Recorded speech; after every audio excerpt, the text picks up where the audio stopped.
Hey everybody, it's Charlie from Daily Motor, and I'm out here driving the facelifted 2025 Hyundai Tucson. Now the Tucson had its best sales year ever for 2023, and it's not a big surprise why. Hyundai came out with this radical new design for the 4th generation model a few years ago, and more importantly than the styling, I would say, they have a straightforward, functional, practical, and well-appointed vehicle in the most competitive vehicle class on the market. Everyone and their mother wants to be in a compact crossover, and it's not too hard to see why. This size of vehicle provides an adequate amount of space for anyone, whether it's just a single person driving it, 2 people in the car, or up to 2, maybe even 3 children, depending on the size of your kids and how much stuff you're taking around. So there are a lot of different lifestyles that can be complemented by a compact crossover. And it's no surprise that for many of the brands, including Nissan and Toyota and Honda and Hyundai, their best-selling vehicle is their compact crossover. So Hyundai has a lot riding on the Tucson, and I gotta say they're doing a good job with it. For 2025, they didn't want to ruin anything, so what they did is they made it look a little bit more aggressive here in the front. They've widened out the lights a little bit, they've made the grille a little bit bolder, and I gotta say, after seeing them back to back with the older model, I do appreciate the facelift and the updates they've made to eliminate a little bit of the kind of squintiness of the previous model. They've kept the overall aggressive and futuristic styling and shape of the vehicle, and they really haven't done anything to the rear. And that's important because the rear, I think, is one of the best looking parts of the car. They did a really cool job with these lights coming down and the light bar across the back. I'm out here driving with a drive partner, Juan. He's getting set up right now to do some videos himself, and we'll be kind of getting some impressions throughout the day.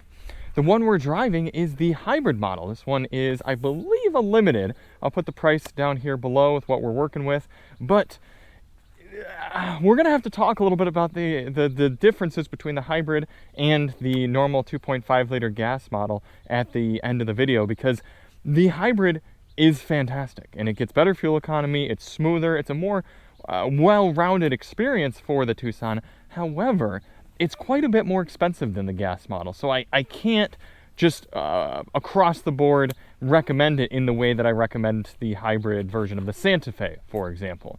But we're going to do a little bit more walking around here. I want to show you how well packaged this vehicle is, because when you're buying a compact crossover, you're probably deciding between, okay, do I want to go with something smaller, larger? And if you go with the compact crossover, you probably want to maximize the amount of space you can get. And Hyundai does a lot of nice things, such as this very smooth, relatively low load floor. In this hybrid model, even, you're still getting some underfloor storage down here.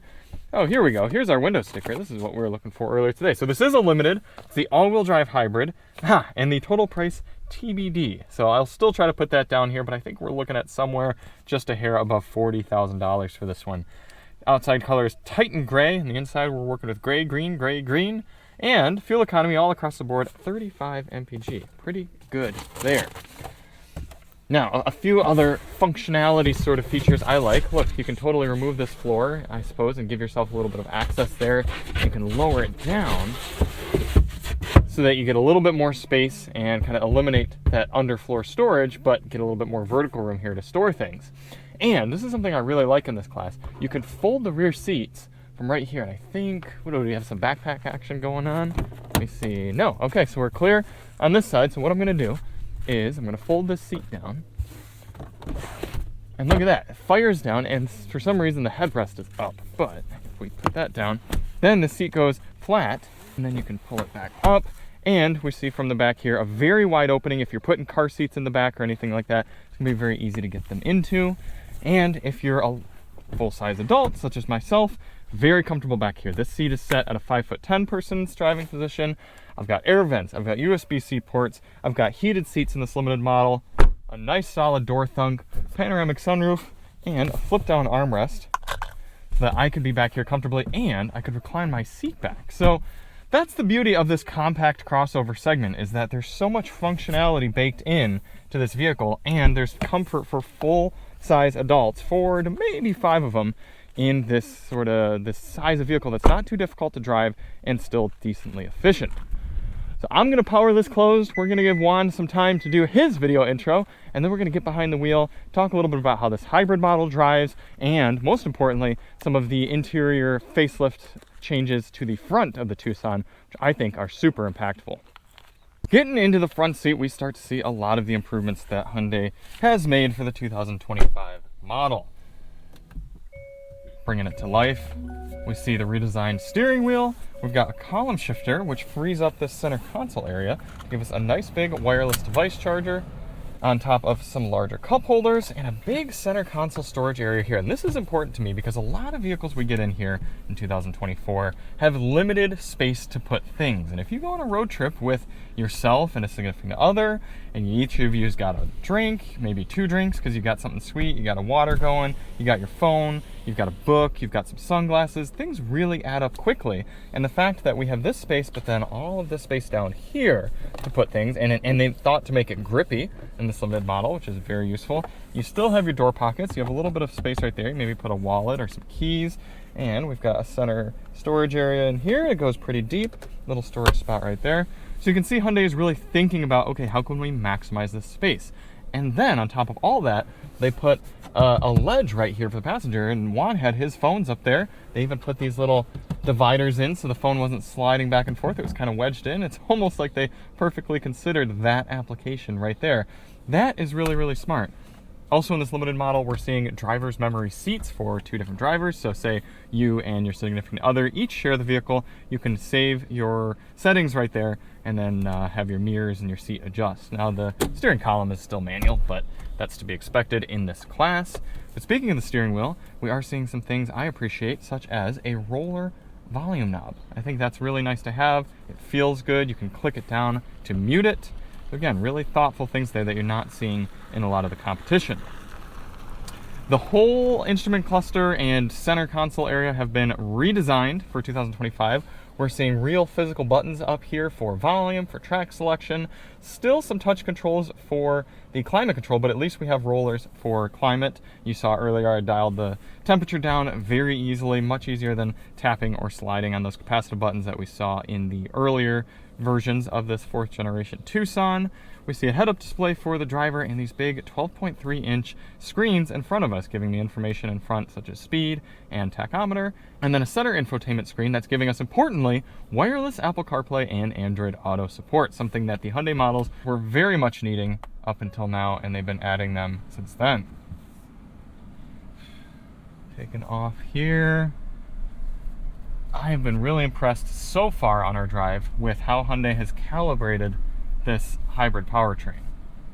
It's very smooth in both braking and accelerating, and I have essentially not felt the engine turn on or off as we get driving. So right now the engine's running. It's a pretty small motor, just a little turbocharged 1.6 liter, and then at some point the engine's going to turn off when I release the accelerator here, and we're not even going to notice it. We're not going to feel it. Yep, right there. There was absolutely no change from the driving, and that's partially due to where Hyundai decided to put the electric motor, and they placed it at such a position in between the engine and the transmission so that it doesn't work the same as some other hybrids, and it makes that transition very, very seamless.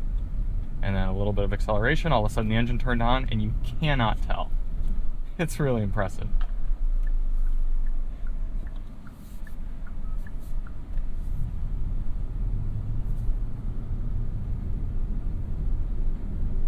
Getting up to speed.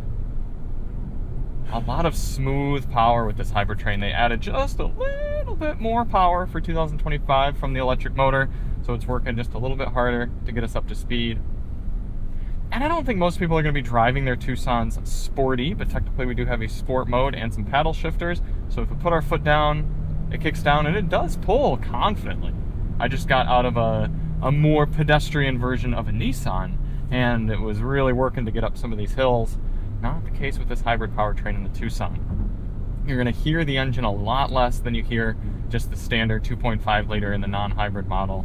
It's a very refined powertrain, and Hyundai deserves kudos for how good of a job they've done in making this a competitive top-rate powertrain. Steering is very light in eco mode, and then if I shift to sport mode, it makes the steering heavier, but I appreciate this version for just a nice, easy driving experience. Coming up to this turn, you see the blind spot camera that comes up in the gauge cluster. Shows me if there were anything that I were about to merge into. So far, the only criticism I have from behind the wheel is the ride is firm. And what I mean by that is you go over a lot of these little kind of raises and drops in the asphalt as we're driving along, and they upset me as a driver more than I think they should at this class and at this price point, which is kind of, we're being moved around a significant amount. That'd be primary ride for those of you who are a little bit more in the know. Secondary ride is okay. It smooths itself out right away afterward, but primarily we're getting jostled around a little bit. And I have to imagine if you're driving something like the XRT model with a little bit more sidewall and the smaller wheels and thicker tires, that might be improved a little bit, but just a little bit crashy on our ride quality. Ultimately, what this refresh shows with the new Tucson is the commitment that Hyundai has to listening to critics, listening to customers, listening to potential customers, and making adjustments for their products in order to improve them. I mean, the outgoing Tucson was already a very recommendable model. In fact, we just had one recently, and I thoroughly liked it. I think if I remember correctly, it's somewhere in the top 10 of our car rankings right now for 2024. But this one takes any of those little criticisms that I had with the model and virtually erases them. Now, that's not to say it doesn't introduce some new downsides. Like I said, the ride could use a little improvement, and I'm also not appreciating how far away this touchscreen is. I've been noticing this for a lot of Hyundai models. All of the controls, in fact, the volume, the screen, everything requires me to reach away from the back of the seat and take my back off and take my eyes off the road a little bit to make sure I'm making that proper adjustment. When a screen and a control set is close enough to you that you don't have to move your back, you can slowly and more confidently and deliberately move your finger around. So maybe you're watching the road a little bit and then I'm moving my hand close, and then I can maybe even reach down and adjust the volume without looking away from the road. But because I have to reach myself off of my seating position, then I'm having to distract myself from the road even further to make my adjustments. So I'd like to see that change. Other than that, I'm having trouble. Oh, and there is one other thing. The seating position of this vehicle doesn't go low enough, and it's a trend I've been noticing with newer Hyundai vehicles, and I don't know if it has something to do with the electrification of them, maybe because there's a battery underneath us somewhere, but the seat is as low as it can go, and I still feel like I'm sitting too high. And I know a few of my colleagues mentioned that with the new Sonata as well. I noticed it in the Sonata, I noticed it in the electrified Genesis G80, and it's been noted in the Elantra as well. So it was a little bit strange, and that's not to say that after I just got used to it, I might be okay with the seating position, but it's something that, as somebody who gets from vehicle to vehicle to vehicle, I haven't found myself being able to sit low enough here in the facelifted Tucson. So we're going to spend a little bit more time with the car. We're going to get Juan behind the steering wheel. I'm going to get some passenger seat impressions, and I'll wrap up my thoughts with you at the end of the day. Up here at highway speeds in the facelifted Tucson, I am really impressed with the road noise in here. In general, all the noise, it's very, very quiet. You do not hear the engine whatsoever. Like I was saying earlier, it's a very refined powertrain. But they've done a really good job with the wind noise as well, and the road noise. It's very, very calm. Another thing that's cool is that Hyundai makes their adaptive cruise control and their very good active lane keeping functionality standard across the lineup here for Tucson. So you can see my hands entirely off the wheel, still paying attention, still keeping them close. The vehicle is keeping itself perfectly in the lane, nicely balanced in between the lines, and it's driving comfortably. It's driving as I would want to drive, and it's very gently dropping the speed a little bit and then starting to adapt to this Honda Fit in front of us. And one of the coolest things about the Hyundais is, for whatever reason, they allow you to go a long time without touching the steering wheel. And that's not necessarily to say you should be taking your hands off the steering wheel and driving that way. But what it does mean is that even if you've just got a little bit, like kind of a light hold on the steering wheel, it'll get through the corners and kind of keep you from being annoyed very easily. Here we can see the XRT trim of the new Tucson. So we've got more of this black covering on the fascia, still that little bit more aggressive styling with the lights, and then wheels that are themed after wrenches. You can kind of see this wrench design in here that the designer used.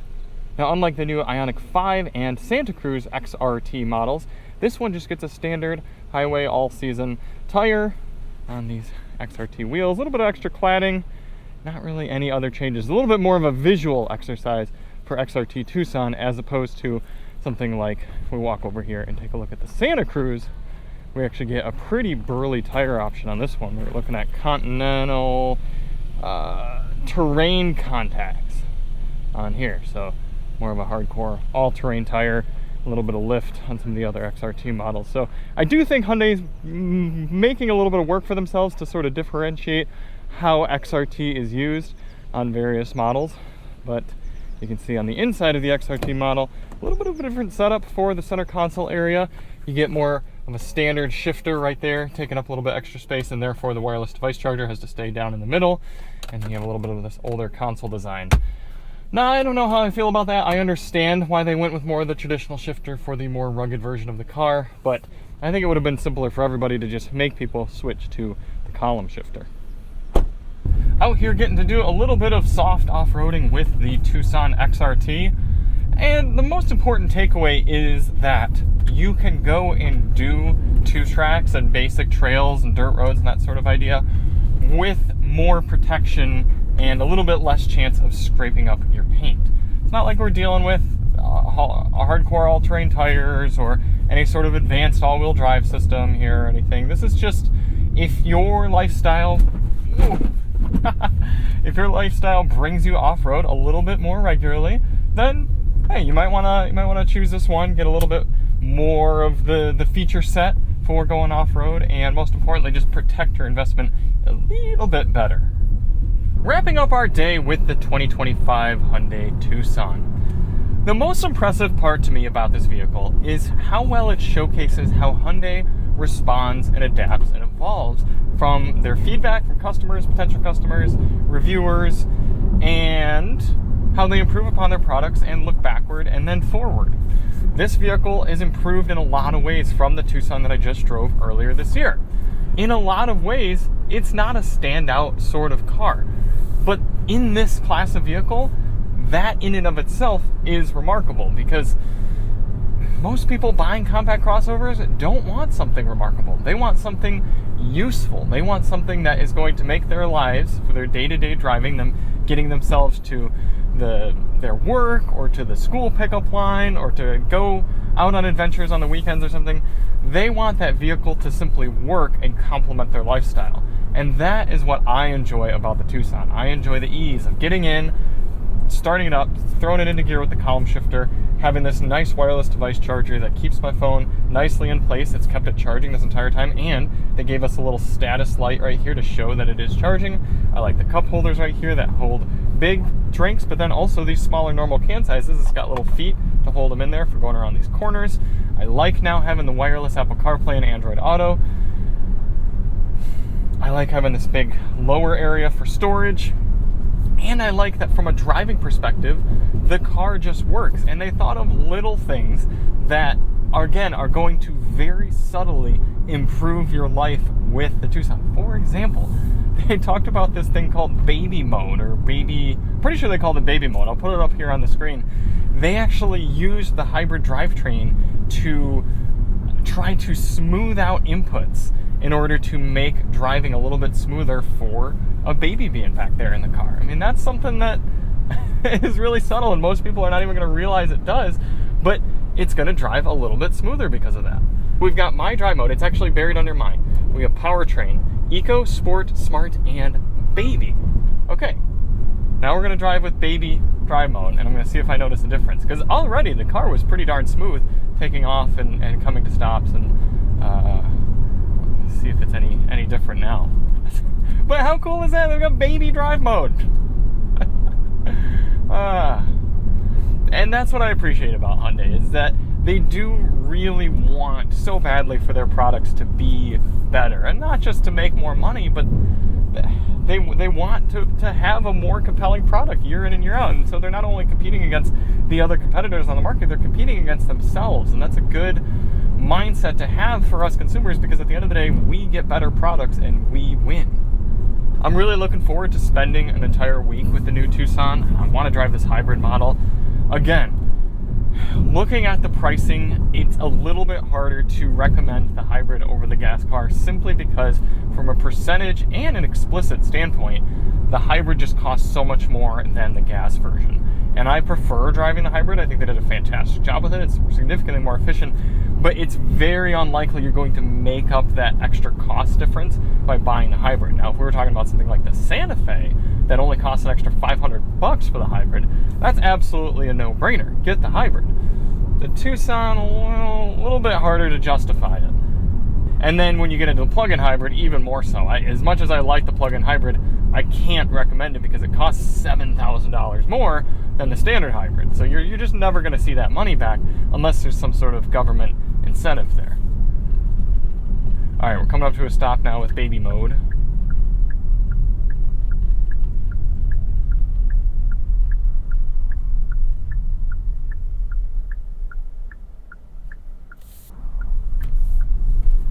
All right, maybe imperceptibly that was smoother.